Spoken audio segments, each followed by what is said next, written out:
Što imate da im poračate na verните v ovие светли празнични великденски денови? Па оно што го порачувам и што го повторувам секоја година и нема да престанам се додека не видам и не проценам дека нема потреба таа порака, а тоа го наследив и го примив од нашиот свет владика и наш духовен отец, владиката Наум, и секогаш го цитирам и на Божит и на Великден него, и за жал гледам дека од година во година се уште има потреба да го повториме тоа. А тоа е да не празнуваме Воскресение Христово и Великден без Христос. Оти овој ден е велик, тоа значи, тоа е етимологијата на зборот Великден, велик ден, голем ден. Тој ден не може да биде велик без великиот Бог кој што се доброволно се унижи, се понизи, се испразни заради нас. Ги гледам овие несреќни анкети кои што се прават на празниците, па како ќе го поминете празникот, што ќе се случува, во четврток ќе вапцаме јајца, ќе земеме здравец, ќе одиме во црква да запалиме свеќа. И за жал, многу од тие луѓе не го спомнуваат Христос. Не велат дека ќе се причестиме со Христос и ќе се радуваме во воскреснатиот Христос. И за жал, можам да заклучам дека многумина од нас празнуваат Воскресение Христово без Христос. Нема ништо потажно од тоа, нема поголема несреќа од таа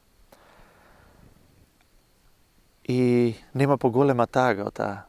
А ние сме повикани да се радуваме.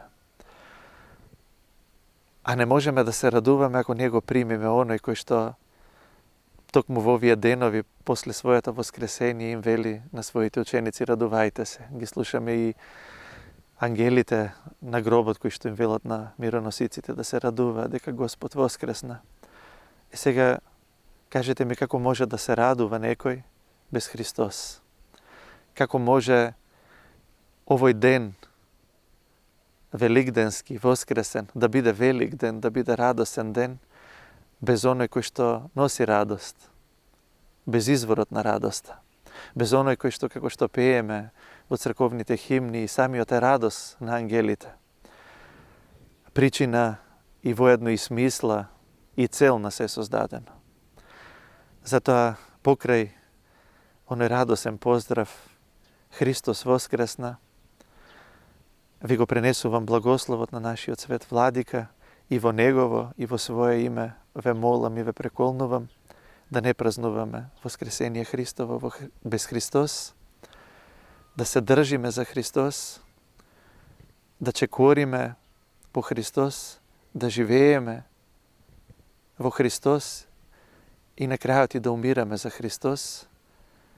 Оти животот надвор од Христос и без Христос нема смисла и ќе заврши со гола, сурова и безсмислена смрт.